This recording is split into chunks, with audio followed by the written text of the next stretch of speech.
어른의 복음 6번째 시간입니다. 땅의 것들은 배설물이 아니다라는 제목으로 하나님 말씀 증거하겠습니다. 오늘은 바울이 디모데에게 그 당시에 있었던 거짓 가르침 하나를 가르쳐주고 있습니다. 그것이 무엇이냐? 땅의 것들, 이 땅의 육체적인 것, 물리적인 것은 악한 것이다 라는 사조가 들어오기 시작했다는 것입니다. 우리도 예수 믿고 나면 하나님 앞에서 이 땅의 것들이 부질없어 보일 때가 있습니다. 그래서 이따도 설명하겠지만 바울이 예수님 만나고 뭐라고 표현합니까? 땅의 것들을 다 배설물로 여긴다. 쉽게 말해보자고요.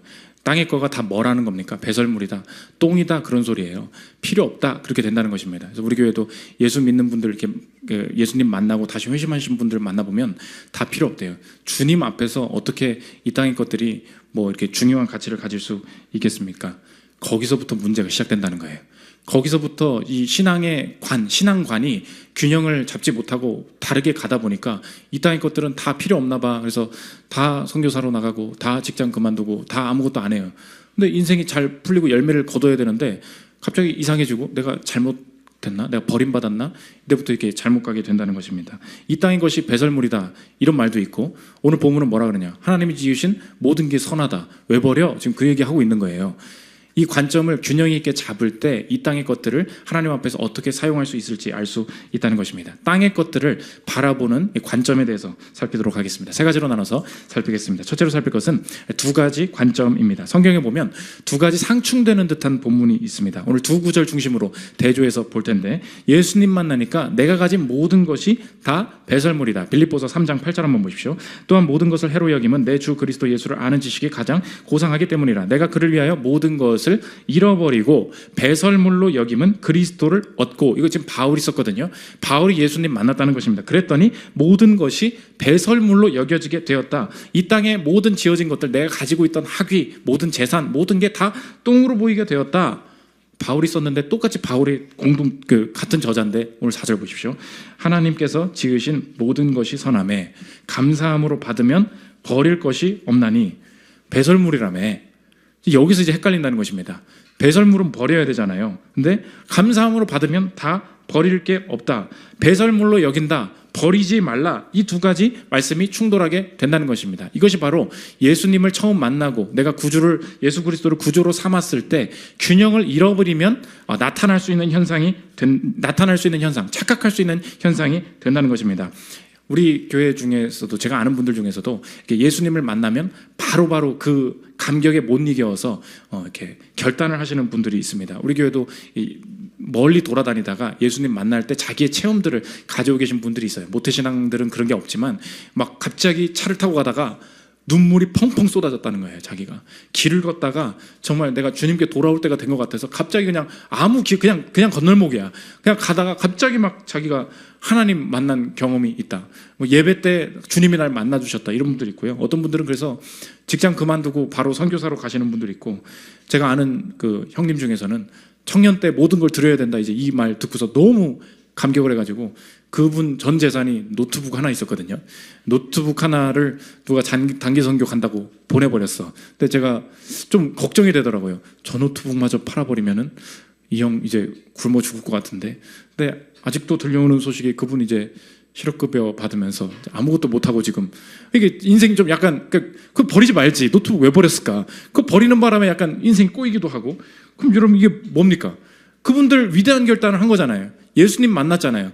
예수님에 비해서 내가 죽을 인생이고 지옥 갈 인생인데 예수님 만나서 살았어요. 근데 뭐 돈이 뭐가 대수입니까? 내가 이제 학위가 뭐가 대수입니까? 다 똥이죠. 맞아요. 문제는 뭐냐? 똥이니까 버려야지. 여기서부터 잘못 간다는 거예요. 여기서부터. 비유를 들자면, 내 자녀가 있었습니다. 자녀 그냥 대충 키웠는데 자녀가 교통사고가 나서 크게 죽을 뻔한 거예요. 갔더니 준비하시라 그러고, 애가 이제 죽기 직전입니다. 제발 사람만 다오, 그랬습니다. 이게 내가 이 생명이 이렇게 쉽게 가는구나. 근데 기적적으로 수술 잘 돼가지고 살았어요. 집에 왔습니다. 그 엄마가 평소에 하던 얘기가 있었어요. 너 왜 이렇게 학원 땡땡이 치냐? 너 편식 좀 그만해라. 맨날 이랬어요. 그런 게 대수입니까? 살아 돌아왔죠. 살아 돌아왔을 때 하는 일이 뭐예요? 학원 안 가도 된다. 학교 안 가도 된다. 편식 좀 해도 된다. 그 피망 안 먹어도 된다. 이렇게 얘기할 수 있죠. 살아있어만 다오, 중요하잖아요. 그런데 문제는 뭐예요? 중요한 걸 알았어요. 그러면 내가 이제 아이가 살아 돌아왔습니다. 그러면 이제 이 아이는 학교 안 가도 되는 겁니까? 학원 안 가도 되는 거예요? 피망 안 먹으면 되는 겁니까? 그렇지 않죠. 이게 문제라는 거예요. 엄청나게 중요한 게 뭔지를 깨달았어요. 자녀의 생명이 얼마나 중요한지를 알았습니다. 그러면 그것보다 덜 중요한 것은 이제 앞으로 어떻게 변하게 됩니까? 중요하지 않은 것들이 중요한 것을 오히려 높이는 방향으로, 내가 아이가 학원을 다니면서 아이와 같이 밥을 먹으면서 그럴수록 아이의 생명이 얼마나 귀한 것인지를 알게 되죠. 이 방식이라는 거예요. 예수님 만났죠. 예수님 만났을 때 다 때려쳐야 되는 게 아니에요. 아무것도 필요 없구나, 주님밖에 없구나, 그렇지 않습니다.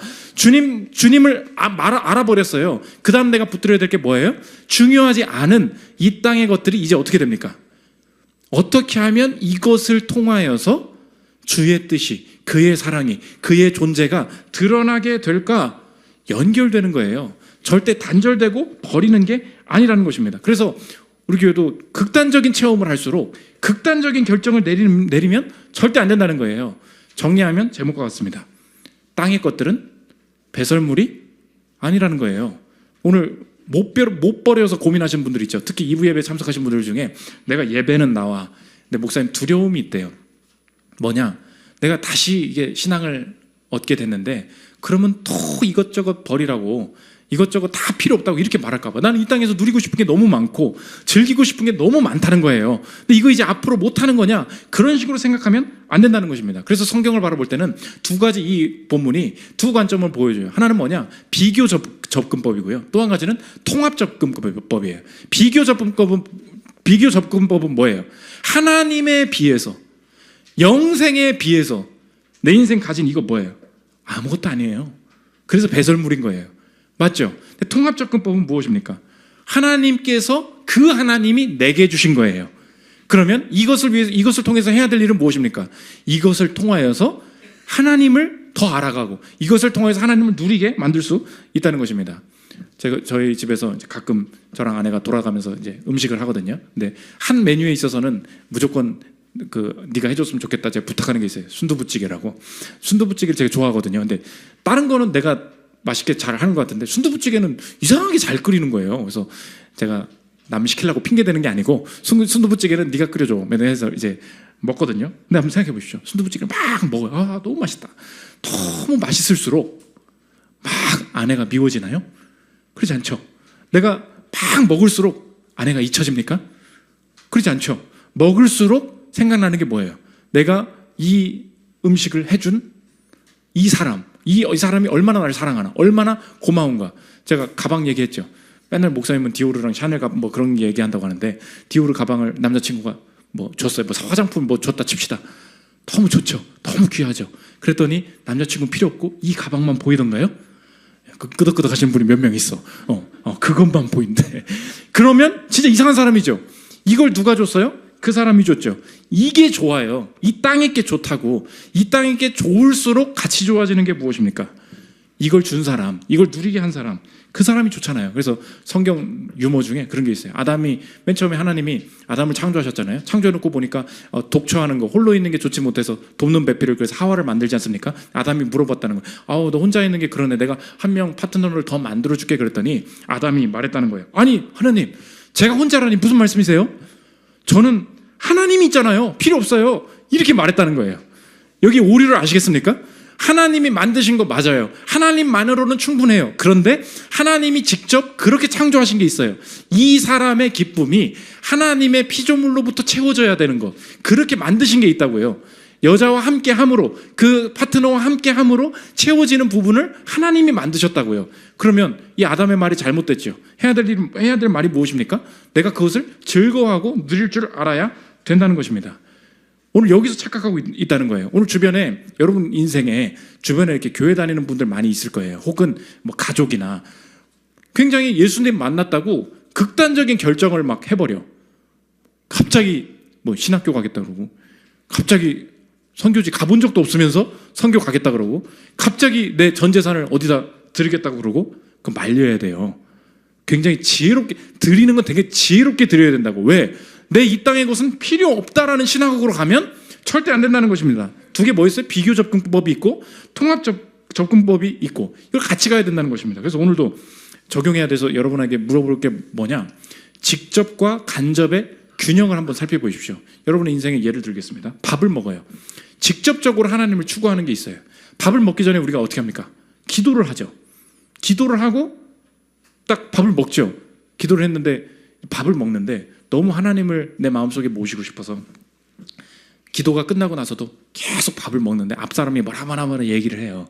근데 뭐 쓸데없는 얘기 같아. 그랬더니 막 들으면 막 먹으면서 생각을 하는 거야. 이 말 듣고 싫고 나는 주님께만 집중을 할 거야. 주님 생각만 해야지. 이렇게 먹어요. 이게 이런 사람 누구랑 뭐라고 합니까? 미쳤다 그러죠. 왜 미쳤죠? 내가 먹었어요. 직접적으로 기도를 했어요. 주님 앞에 주님을 직접 구했어요. 그 다음에 해야 될 일은 무엇입니까?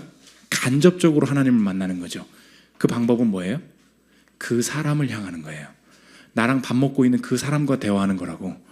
내가 하나님의 성품을 가지고 같이 먹으면서 얘기하는 동안에 커지는 게 뭐예요? 하나님 나라가 커져요. 이해가 되시죠? 이게 같이 있어야 된다고. 오늘 예배 드리러 왔죠. 직접적인 거예요. 그런데 오늘 한번 물어보겠습니다. 여러분의 인생에 예배 드리러 나오는 거, 기도하는 거 경건한 일이에요. 근데 여러분의 인생이 거룩해질수록 여러분이 낮잠을 자요. 음악을 감상해요. 직장에서 일을 해요. 이것은 기도하는 것, 예배 드리는 것보다 덜 거룩한 일입니까? 그렇지 않다는 거예요. 이 마인드가 중요하다는 거예요. 하나님께서 주신 게 예배 드리는 일도 있고 낮잠 자는 일도 있어요. 예배 드리는 일도 있고 유튜브 보는 일도 있어요. 문제는 뭐냐? 내가 이 직접적인 일과 간접적인 일들을 수행하면서 어느 정도로 이런 일들을 수행할 때 점점 더 하나님을 향한 감사와 은혜가 그 즐거움이 커져가느냐? 이걸 물어봐야 된다는 것입니다. 내가 거룩해질수록 물어보십시오. 내가 거룩해질수록 사람을 만나고 취미를 즐기는 일은 줄어들어야 됩니까? 절대 그렇지 않다는 거예요. 이 착각에 빠지면 안 된다는 것입니다. 그래서 조 리그니 교수님이 땅의 것들이라는 책에서 그분은 브리또를 좋아하셨대. 근데 내가 예수님을 만났다고 해서 브리또를 포기해야 되냐? 아니라는 거예요. 들어보십시오. 예수님의 얼굴빛 앞에서 내 아내와 아이들과 치폴레 브리또가 희미해지고 따분해지며 우중충해진다는 소리로 들린다. 하지만 내가 경험한 바로는 전혀 그렇지 않다. 예수님의 얼굴빛 앞에서 그것들은 더 환해지고 더 좋아지고 더 강력해진다. 이것이 그리스도인들이 가지고 있는 균형 잡힌 신앙관이 된다는 것입니다. 그래서 루이스가 이어서 뭐라 그랬냐? 그래서 그리스도인들은 그냥 하나님이 주신 것에 대해서 땡큐, 감사만 하면 안 되고 경탄하고 경외해야 된다 그랬어요. 여러분의 인생에 하나님께서 돈을 주시죠. 직업을 주시죠. 아내를 주시죠. 그럼 우리가 하는 일이 뭐예요? 주셔서 고맙습니다. 오, 너무 맛있네. 야, 이게 뭐야? 대박. 이렇게 끝난다는 거예요. 문제는 뭐냐? 하나님과 어떻게 땅의 것들이 연결될 수 있느냐? 이 땅의 것이 이렇게 좋다면 이것을 허락하시고 이것을 창조하시고 이걸 만들어내신 그분은 도대체 얼마나 재밌다는 거야. 이 얘기예요. 내가 이 땅에서 어떤 특정한 쾌락을 누립니다. 너무 재밌어요. 너무 즐거워요. 이 즐거움이 도대체 어디서 왔냐는 거예요. 내가 제주도에 갔습니다. 저 성산일출봉 제일 좋아하거든요. 대박이야. 진짜 너무 좋아요. 그때 와 대박. 이러면 안 된다고요. 그때 그 햇빛을 보면서 풍경을 보면서 생각해야 될 게 뭐예요? 이 한 스팟도 이렇게 좋으면 도대체 그분의 영광이라는 건 뭐야? 이거라고요. 루이스의 얘기입니다. 들어보십시오. 감사는 몹시 감탄하며 이렇게 외치네. 제게 이것을 주시다니 하나님은 참으로 좋으신 분입니다. 경외는 이렇게 말하지. 멀리서 잠시 반짝이는 빛이 이 정도라면 도대체 그분은 어떤 존재인가? 우리의 마음이 햇살을 거슬러 올라 태양으로 달려가는 거라네. 햇살이 왜 있어요? 태양으로 달려가려고. 그것이 이렇게 보는 것이 그리스도인들이 이 땅을 살아가는 균형 잡힌 시각이 된다는 것입니다. 두 번째로 살펴볼 것은 두 가지 적용입니다. 그러면 이것을 방해하는 두 가지 영역의 가르침을 이야기하는데 땅의 것들을 잘 사용해야 된다. 땅의 것들 절대 버리라고 주신 거 아니다. 이렇게 얘기하면서 대표적으로 이 땅에 두 가지의 잘못된 가르침이 들어온다 이야기하면 두 가지가 뭐냐? 하나는 성욕이고 또 한 가지는 식욕이에요. 가장 베이스적인 거죠. 이 땅에서 가장 육체적인 거. 하나가 성욕이고 하나가 식욕. 결혼하는 거, 음식 먹는 거. 이것이 마치 하나님 앞에서 저급한 일인 것처럼 몰아가는 세력들이 분명히 있을 것이다. 그때도 그렇고 지금도 그렇다는 거예요. 첫 번째로 결혼인데 혼인을 금한다. 결혼을 안 하는 게 훨씬 더 좋은 생각이다. 1절부터 한번 보십시오. 그러나 성령이 밝게 말씀하시기를 후일에 어떤 사람들이 믿음에서 떠나 미혹하는 영과 귀신의 가르침을 따르리라 하셨으니 자기 양심이 화인을 맞아서 외식함으로 거짓말하는 자들이라. 혼인을 금하고 어떤 음식물은 먹지 말라고 할 터이나 귀신의 가르침이 있다는 거예요. 귀신이 어디 나와? 귀신이 가르침으로 온다는 거예요. 근데 어떤 가르침이냐? 이 사람 안에는 부정한 욕구가 있기 때문에 그런 것들이 하나님을 가로막는다는 거예요. 그래서 욕구를 막고 육체적인 것은 아예 버려야 좋다. 그래서 간접적으로 남자와 여자로 사람을 창조하신 하나님을 비난하기 시작했어요. 이게 잘못된 거다. 이거는 막아야 된다. 그래서 결혼을 막기 시작합니다. 지금 요즘도 마찬가지 아닙니까? 너무 결혼하면 불편해요. 생각해 보십시오. 막 소개팅을 해야 되고, 오늘 2부 젊은 분들 많이 이제 소개팅도 해야지, 밀당도 적절히 해야지, 또 돈으로 뭘 또 주고 받아야지, 또 뭘 살 곳을 마련해야지, 애 나오면 또 얼마나 난리냐, 뭐 유모차 산다고. 지금 여기는 고요하죠. 2층은 전쟁터예요. 지금 막 난리가 났다고. 내가 왜 저렇게 살아야 되냐, 이렇게 막 생각을 하는 거예요. 그러니까 너무 내 삶의 고요함과 단정함과 이 거룩함들이 막 파괴되는 느낌이 들어요. 그때 선택하는 게 뭐예요? 굳이 애를 낳아야 되냐? 굳이 결혼해야 되냐? 내 인생을 즐기고 고요하게 집중하고 싶은 영역이 있다. 거룩이 잘못됐다는 거예요. 그 거룩이 왜 잘못됐습니까? 땅의 것을 통하여서 하나님의 영광이 구현된다는 거예요. 그래서 여러분 생각해 보십시오. 가치 있는 것에 가장 가짜가 많아요. 여러분 1,000원짜리 위조 지폐 보셨습니까? 없죠? 왜요? 위조하는 돈이 더 드니까. 그렇죠? 신사임당 다른 얘기죠. 위조 지폐가 나오죠. 왜요? 가치 있으니까. 불교 이단 보셨습니까? 그거 잘 없어요. 이해되세요? 성경을 가지고 이단 엄청 많죠. 왜 그럴까요? 난 이단들 너무 많아서 교회 못 다니겠어. 이렇게 생각하면 안 된다고요. 왜 이단이 많아요? 가장 가치 있는 것이 있기 때문에 그래요. 사업할 때 사기가 그렇게 많죠. 왜 그래요? 사업은 안 해야 될 거라서? 그렇지 않아요. 사업 자체가 만들어내는 가치가 엄청나기 때문에 그거예요. 그래서 결혼을 어떻게 바라보게 만드냐? 다 참게 보게 만들고 별거 아닌 것처럼 보게 만든다는 거예요. 그런데 결혼 안에 하나님께서 육체와 육체가 만나면서 하실 일들이 엄청나게 많이 있다. 그래서 하나님께서 주신 이 좋은 것은 거부하는 방식이 아니라 좋은 것을 보는 방식으로 자라나야 된다는 거예요. 요새 막 결혼 안 하고 애도 안 한다 그러잖아요. 우리 교회는 우리 결혼 세미나 한번 했습니까? 한 번도 안 했죠. 근데 알아서 그냥 맞으면 결혼하고 애를 낳아보겠다고 막 그래요. 왠지 아십니까? 결혼하고 애 낳는 거는 돈 준다고 되는 게 아니에요. 절대 그렇게 안 됩니다. 어떻게 되냐? 보고 배우는 거예요. 옆에 그 옆 사람이 저 서창희 목사가 저거 가끔 몇 주간은 이제 설교하는데 저거 애 보느라 힘들었구만 이렇게 보일 때가 있지만 그래도 어쩌고 저렇게 또 키우면서 사네? 옆에서 보이는 거예요. 옆에 쟤 나보다 돈 없는 애 같은데 맨 어떻게 애 낳는다고 또 어떻게 또 키우네? 신기하다. 재밌어 보여. 이렇게 보면서 그냥 가게 되는 거예요. 그럼 어떻게 하게 돼요? 좋은 것을 보면서 이것을 통해서 좋은 게 나타날 수 있구나. 이렇게 하면서 배우게 된다는 것입니다. 그래서 오늘 결혼을 안 하셨거나 나이가 내가 좀 더 많이 들어가면서 나는 결혼을 안 해야 되나 봐. 40대, 50대 이럴 수도 있지 않습니까? 다시 한번 생각해 보십시오. 열어두십시오. 40대, 50대가 되었다 하더라도 하나님께서 내 육체를 통하여서 사람과의 만남을 통하여서 하실 일들이 많이 예비되어 있다. 혼인을 금하고 이거 착각이라는 거예요. 그래야 혼자 살아야 더 고귀해, 더 깨끗해. 그렇지 않다는 것입니다. 최근에 유튜버 아시죠? 진용진이라고. 진용진이 만든 웹드라마가 있습니다. 집에 가면서 한번 보십시오. 진용진이 제 설교 준비를 대신 해주는 것 같아요. 비혼주의 30대 여자 인생 이 제목이거든요. 거기 보면 결혼하지 않는 비혼을 선언하는 여자들이 만나서 막 고민하는 얘기들이 나와요. 그러니까 어떤 한쪽으로 치우쳐진 얘기가 아니니까 잘 한번 보시면 좋겠어요. 근데 거기서 결혼하지 않고 승진하는 어떤 그 딸이 엄마랑 대화를 합니다. 근데 이 땅에서 가진 재미가 나는 승진하고 내 인생 즐기고 싶어서 그렇게 살았거든요. 엄마가 이 땅에 다른 즐거움이 있어. 그 얘기를 해주는 거예요. 들어보십시오. 엄마, 나는 내가 알아서 잘할게. 엄마도 이제 먹고 싶은 거 먹고 가고 싶은 데 가고. 없어 그런 거. 너 나이 때나 있지. 그런 게 어딨어 엄마가. 네가 결혼해서 그냥 행복하게 잘 살았으면 좋겠다. 엄마, 나는 결혼 안 해. 아니 해도 애는 안 낳아. 알았어, 그만하자. 나는 우리 회사 팀장 언니처럼 고연봉자가 될 거야. 나 승진했을 때 그때가 제일 행복했어. 근데 사람들이 여기서 무너지더라고요. 엄마의 대답입니다.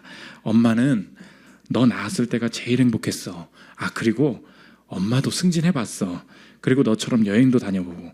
근데 아빠도 엄마도 너희 낳았을 때가 제일 행복했어. 진짜? 오, 좀 감동인데?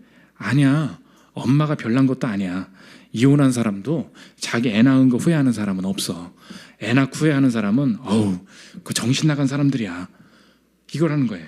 이 딸이 생각했던 거 무엇입니까? 가장 최고의 만족. 승진해서 살 거야. 엄마 얘기가 뭐예요? 나도 여행 가봤어. 너 엄마가 늙었다고 내가 여행 안 가본 줄 아니? 엄마는 승진 안 해본 줄 아니? 다 해봤어. 그런데 새로운 게 있다는 거예요. 새로운 게 뭐예요? 내가 육체가 어떤 사람을 만났어요. 거기서 자녀 낳는 즐거움, 분명히 엄청난 일이 된다는 것입니다. 그래서 한번 고민하고 계신 분들이 있다면 속지 마십시오. 혼인을 금하고 내가 육체적인 것들을 다 스트레스 받아 그만할래, 이렇게 해야 고귀해지고 거룩해지느냐? 속지 마라. 그게 다 영지주의였다는 거예요.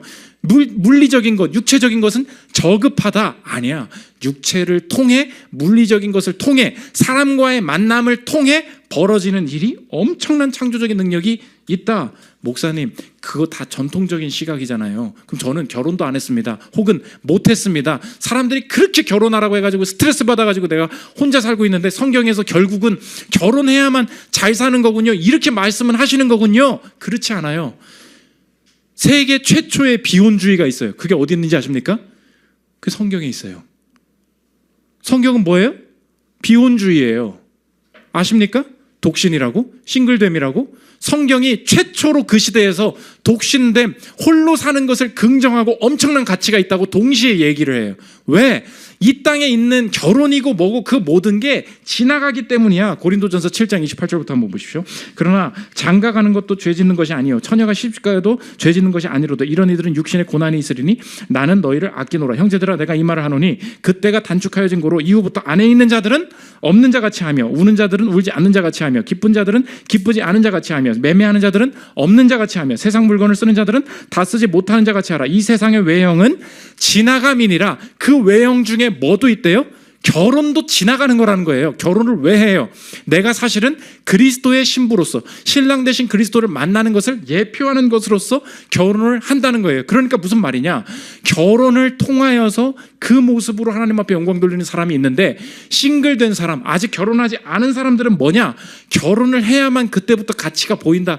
그렇지 않다는 거예요. 하나님께서 의도적으로 어느 순간에는 결혼을 막으실 때도 있고, 어느 순간에는 홀로됨을 통하여서 내 삶의 열매를 넘치도록 주실 때가 있다는 거예요. 유일하게 그 시대에 홀로된 것을 긍정한 집단이 있어요. 그게 기독교였어요.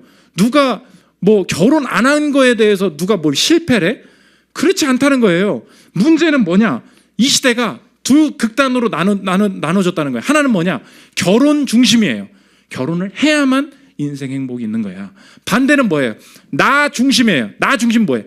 내 인생을 빼앗기면 그때부터 불행이야. 두 가지 사고방식이 있는 거죠. 성경은 무엇입니까? 결혼도 말하고 비혼도 말해요. 그럼 뭐예요? 결혼 중심, 나 중심이 아니라는 거예요. 그럼 뭐예요? 예수님 중심이에요. 그분 중심이에요. 내가 결혼했을 때 혹은 그렇지 않을 때 하나님께서 이 상황에 내 인생에 가장 큰 풍성함을 거두게 하실 거야. 확신하십니까? 애 낳아 보니까 와, 늦게 날 걸. 이거 아니에요. 혼자 살다 보니까 이걸 빼앗기면 어떡하지? 내가 결혼 못하면 어떡하지?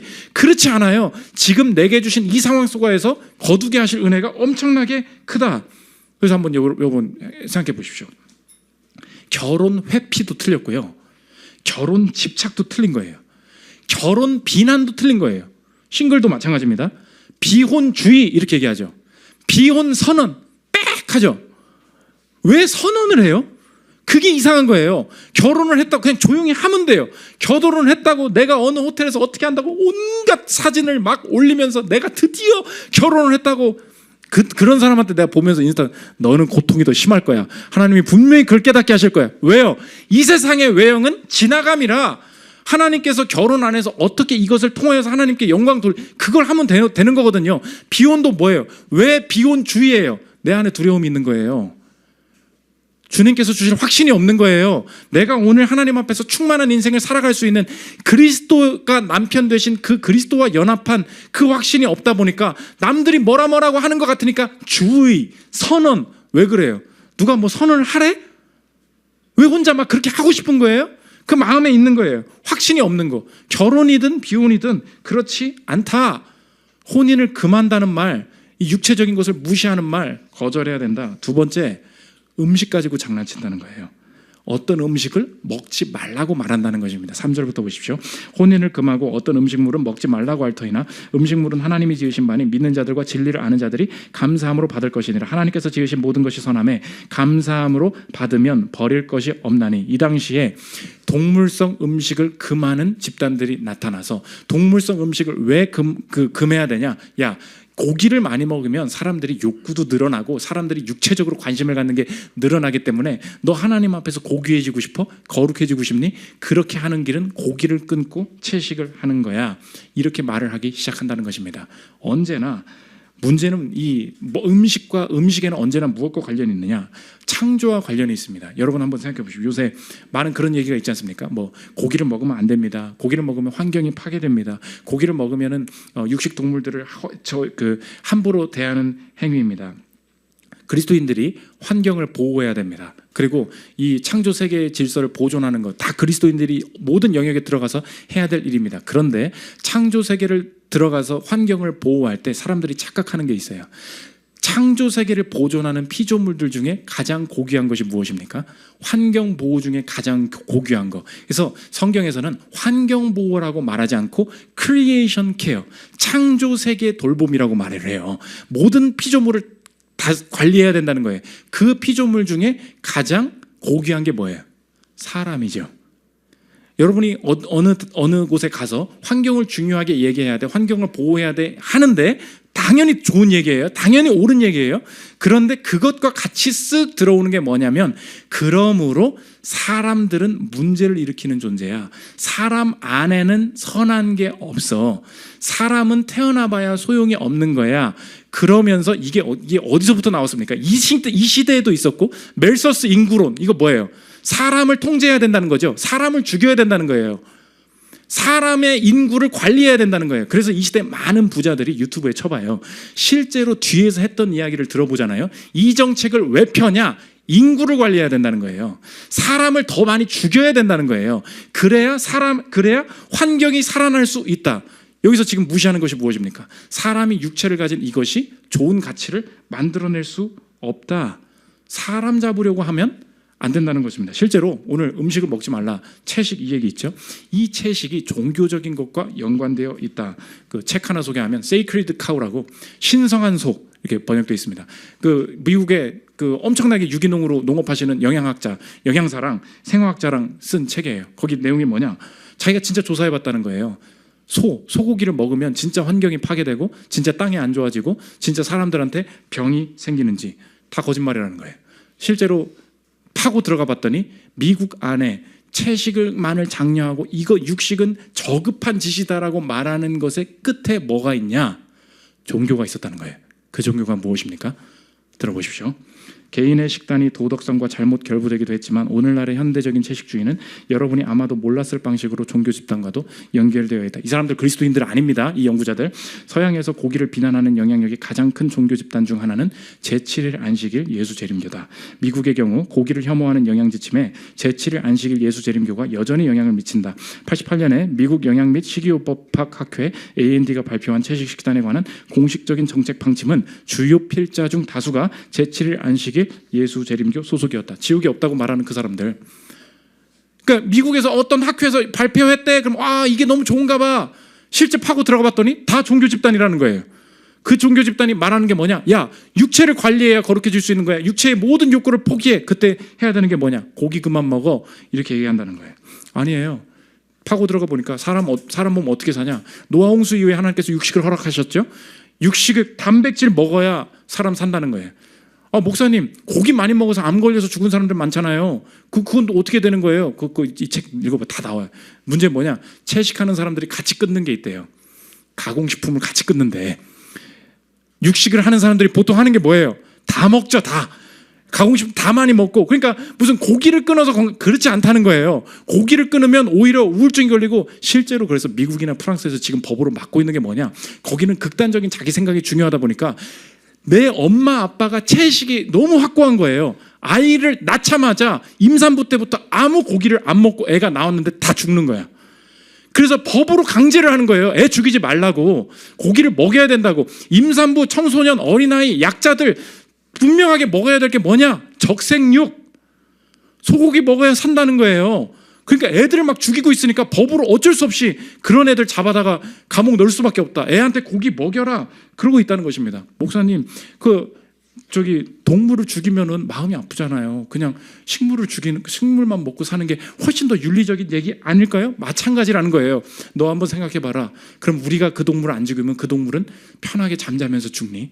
그 아이가, 이 저자의 아이가 실제로 경험한 거예요. 미국에 캠핑을 가는데 저 옆에 양이 한 마리 죽어 있는 거야. 딸이 아빠 빨리 와보라고, 너무 무서워 죽겠다고 가고 양이 죽어 있는데 참 잘도 죽었다는 거예요. 들어보십시오. 창자가 풀밭에 흩어져 있었고 심장이 바위 근처에 있었으며 피가 폭발한 것처럼 여기저기 있었다는 것이다. 마침내 현장에 도착했을 때 난 아이들의 묘사에 동의해야 했다. 양의 사체는 속이 완전히 비어 있었고 장기는 사라진 상태였다. 풀밭은 피투성이었고 양털이 곳곳에 널려 있었다. 파리떼도 정신없이 날아다녔고 그야말로 참혹한 광경이었다. 난 아이들에게 이렇게 말했다. 코요테가 잡아먹었나 봐.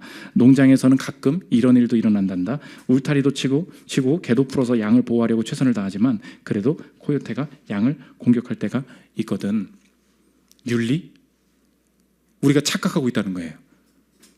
동물을 죽이면 안 된다. 식물도요, 실제로 이렇게 찾아보잖아요. 다 자기 적이 누군지 알고 다 피해요. 그러면 그게 윤리라는 게 다 사람 기준이라는 것입니다. 그래서 실제로 진짜 비건은 없다. 이분이 설명합니다. 다 육식 때문에 돌아간다는 거예요. 이어서 들어보십시오. 마지막입니다.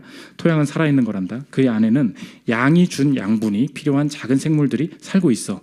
양의 뼈가 칼슘으로 바뀌어서 케일이 더 잘 자랄 거란다. 모든 것은 죽고 다시 돌아오는 거야. 잠깐만요. 양의 뼈가 채소가 된다는 거예요?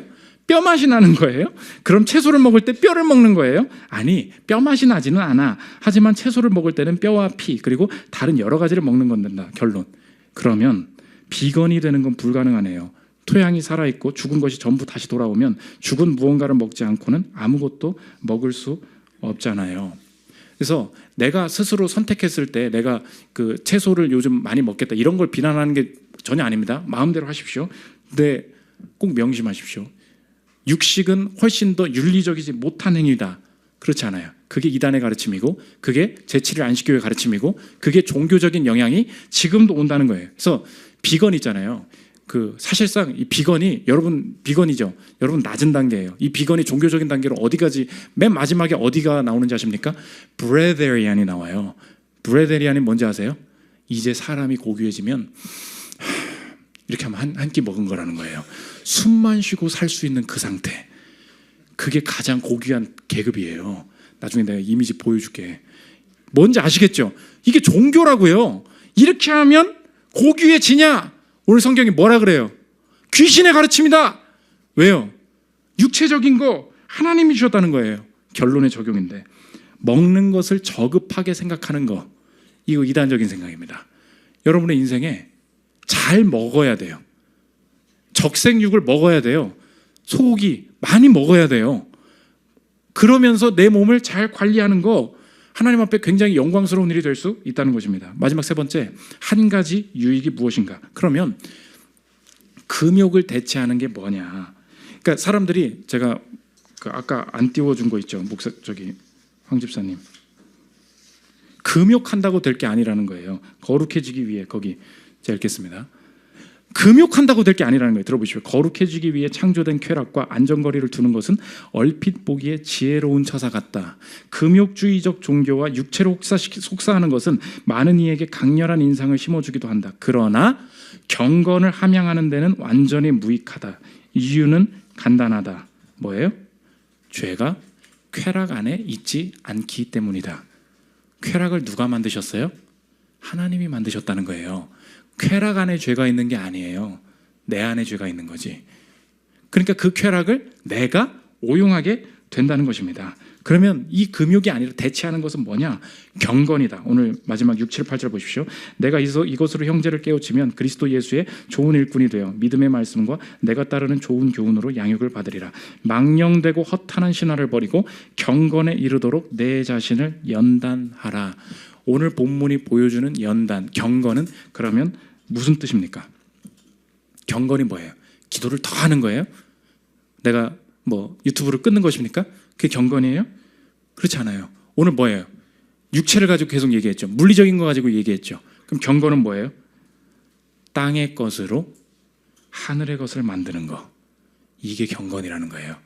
그래서 네가 육체적인 것을 통해서 좋은 거에 올 거라는 걸 끝까지 부정하지, 너의 인생에 받지 못하는 유익이 있어. 예수 그리스도께서 육체로 오심의 유익을 누릴 수 없다는 거예요. 그 이단이 그래서 나온다는 거예요. 이제 이해가 되는데 요한일서 1장 7절 보십시오. 미혹하는 자가 세상에 많이 나왔나니 이는 예수 그리스도께서 육체로 오심을 부인하는 자라. 이런 자가 미혹하는 자요 적 그리스도니. 왜요? 예수님이 이 땅에 육체로 입고 오셔서 몸을 통하여서 하신 일이 뭐예요? 육체를 통하여서 천국을 여신 거. 그거죠? 육체를 통하여서 할 수 있는 영적인 고귀한 일이 있다는 거예요. 육체로 오셨는데 육체를 통하여서 죄인의 죄를 사하시고 영생의 길을 여셨다. 그게 모든 일이 뭘로 벌어졌어요? 육체로. 하나님이 육체를 그렇게 삼으셨다고요. 근데 육체를 버리래. 그 말은 뭐예요? 너의 인생에 썩을 몸을 대신해 줄 사람이 없다는 거죠. 구원이 없다는 거예요. 예수님이 육체로 오셨다는 거예요. 그러니까 우리가 이 육체를 그때부터 다시 새롭게 볼 수 있다는 것입니다. 아, 예수님이 이 땅에 오셔서 하신 일이 무엇이냐? 육체를 통하여서 내 썩을 몸을 구원하시고, 육체를 통하여서 죄인과의 관계를 회복시키시고, 육체를 통하여서 세리와 창녀와 죄인들과 식사교제를 하시다니. 예수님이 경건하시니까 그랬습니까? 육체로 오셨는데 야 저리 가, 니네들끼리 밥 먹어, 나 기도해야 되니까 이러셨어요? 같이 밥 드셨죠? 하신 일이 뭐예요? 육체를 통해 땅의 것을 통해 하늘의 것을 보여주는 거. 그렇다면 아 주님, 내 인생도 이제 다시 균형을 잡기를 원합니다. 예수 믿으면 다 그만둬야 되는 줄 알았고, 제일 고귀한 헌신은 목사 되는 거고, 제일 대단한 헌신은 선교사 되는 거고, 제일 대단한 건 헌금 제일 많이 하는 거고, 뭐 그런 방식인 줄 알았습니다. 아니군요. 내 인생 전체가 거룩이라면 내게 주신 것 버리지 않고 감사함으로 받고 모든 상황에 이 땅의 것을 통하여서 어떻게 보이지 않는 그분이 드러날 수 있을까 고민하게 될 때, 내 인생 땅의 것을 통하여서, 육체를 통하여서 내게 사랑 주셨으니 내 육체를 통하여서 남은 인생 주님께 영광 돌리기를 원한다. 이 고백이 있는 저 여러분들 되시기를 기도합니다. 우리 찬양하고 기도하는 시간 갖도록 하겠습니다.